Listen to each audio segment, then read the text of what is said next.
जी हाँ, नमस्कार। मैं हूँ एसके दीक्षित। आप देख रहे हैं यूडी न्यूज 24। अगर आप लोगों ने मेरा चैनल सब्सक्राइब न किया हो तो सब्सक्राइब कर लें, फॉलो ना किया हो तो फॉलो कर लें। जी हाँ, वो माँ बाप जिन्होंने अपनी बेटियों को त्रिशूल से मारकर हत्या कर दी। जी हाँ, यह मामला है आंध्र प्रदेश का। आंध्र प्रदेश के चित्तूर जिले के शिक्षक पुरुषोत्तम नायक और उनकी पत्नी ने कथित रूप से अंधविश्वास का शिकार होकर अपनी 2 युवा बेटियों को मौत के घाट उतार दिया। चित्तूर जिले के मदनपल्ली पुलिस ने मां बाप को हिरासत में लेकर जांच शुरू कर दी है। जी हां, आइए जानते हैं ये पूरा मामला क्या है पूरी तरह से विस्तार से।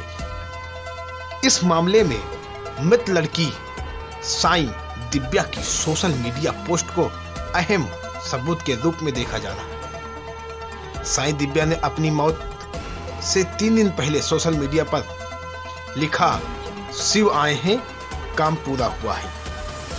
जी हां, इस पोस्ट को पुलिस वालों के कान में खुजली कर दी। शुरुआती जांच में पता चला कि पिछले 1 हफ्ते पहले साई दिव्या का व्यवहार काफी अजीब था। इसके साथ ही पुलिस को जानकारी मिली है कि हाल में ही कुछ बाहरी लोग इनके घर पर आए थे। इस मामले में सीसीटीवी फुटेज हासिल की गई और फुटेज में नजर आए सभी लोगों से पूछताछ करने की कोशिश की जा रही है। आखिर क्या है पूरा मामला, ये हम बताते हैं आपको। चित्तूर जिले के ग्रामीण इलाके में मदनपल्ली में रहने वाले पुरुषोत्तम नायडू पेशेवर सरकारी महिला डिग्री कॉलेज के उप प्रधानाचार्य हैं। वहीं उनकी पत्नी भी प्रिंसिपल के रूप में कार्य करती हैं। एक निजी शिक्षा संस्थान भी है। इनकी 27 और 22 साल की 2 बेटियां थीं, जिनका नाम आलेख्या और साई दिव्या थे। बड़ी बेटी आलेख्या ने भोपाल स्थित Indian management of Indian forest service से स्नातक की पढ़ाई की थी। छोटी बेटी बीए की पढ़ाई की थी और AR रहमान संगीत एकेडमी में संगीत पढ़ाई कर रही थी। ये परिवार बीते साल अगस्त महीने में ही अपने नए घर में शिफ्ट हुआ था। स्थानीय लोगों की माने तो पुरुषोत्तम और उनका परिवार कई तरह के अनुष्ठान किया करता था। इस मामले में दर्ज FIR के मुताबिक परिवार में रविवार रात को कुछ अनुष्ठान किए गए, जिसके बाद छोटी बेटी साई दिव्या को नुकीले त्रिशूल और बड़ी बेटी को एक डंबल से मौत के घाट उतार दिया गया। यह जानकारी पिता ने स्वयं अपने काम करने वाले लोगों को और पुलिस को दी। जानकारी मिलने के बाद जब तक पुलिस घटना स्थल पर पहुंची तब तक दोनों बेटियां मर चुकी थीं। इस मामले में छोटी बेटी की तलाश पूजा घर में और बड़ी बेटी की तलाश चालू हो गई, लेकिन जो बड़ी बेटी थी उसकी लाश पूजा घर में मिली और छोटी बेटी की लाश पहली मंजिल पर पाई गई। पुलिस ने मां बाप दोनों को हिरासत में लेकर दंडनीय अपराध धारा 302 के तहत मुकदमा दर्ज कर जांच शुरू कर दिया है। पुलिस ने शुरुआती जांच में इस जोड़े को घर पर रखा हुआ है। पुलिस का कहना है कि मानसिक व्यवहार काफी अजीब है, अलग है। इन्होंने पुलिस को चेतावनी दी है कि उन पर दबाव न बनाया जाए। ऐसे पुलिस काफी सावधानी पूर्वक जांच कर रही है। मनोवैज्ञानिकों की मदद भी लेने की योजना बनाई जा रही है। पुलिस ने जांच के दौरान सिर्फ करीबी रिश्तेदारों को ही घर में आने की इजाजत दी है ताकि संदिग्धों को शांत रखा जा सके। पुलिस का कहना है कि इस जोड़े के घर में कई अजीबो गरीबे तस्वीरें थीं, जिन्होंने कुछ भगवान की भी थी। दोनों लड़कियों का पोस्टमार्टम हो चुका है और जांच को अब तक इस मामले में कोई सुराग नहीं मिला है। जी हाँ, क्या अंधविश्वास हमारे लिए जानलेवा बनता जा रहा है? बताइए।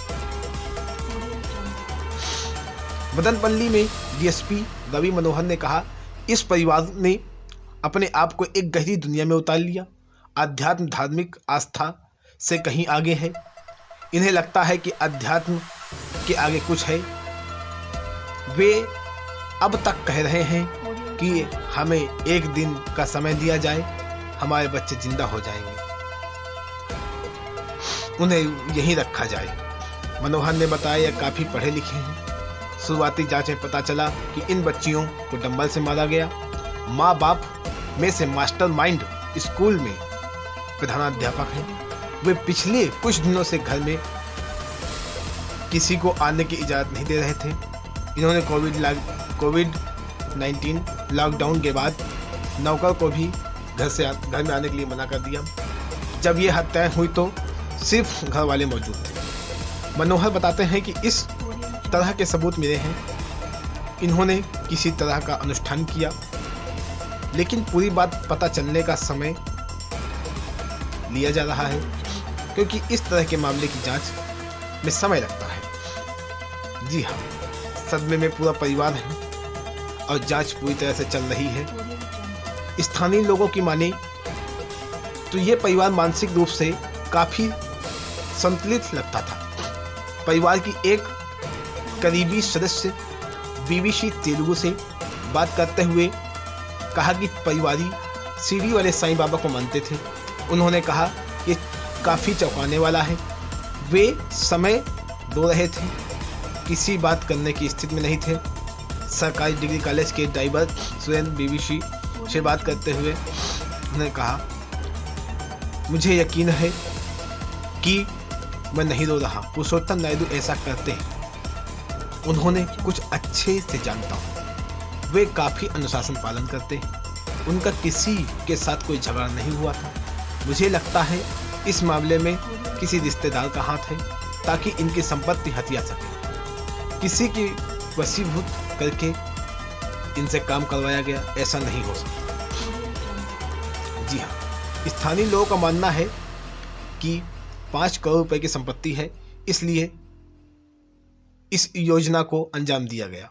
पुलिस ने बताया कि साईं दिव्या कुछ दिनों से अजीब गरीब व्यवहार कर रही थी और धमकी दिया करती थी कि वे छत से कूद जाएगी। इस वजह से घर वालों ने कोई खास अनुष्ठान करके उसका व्यवहार ठीक करने की कोशिश की, लेकिन कामयाबी नहीं मिल सकी। इस मामले की जांच चल रही है।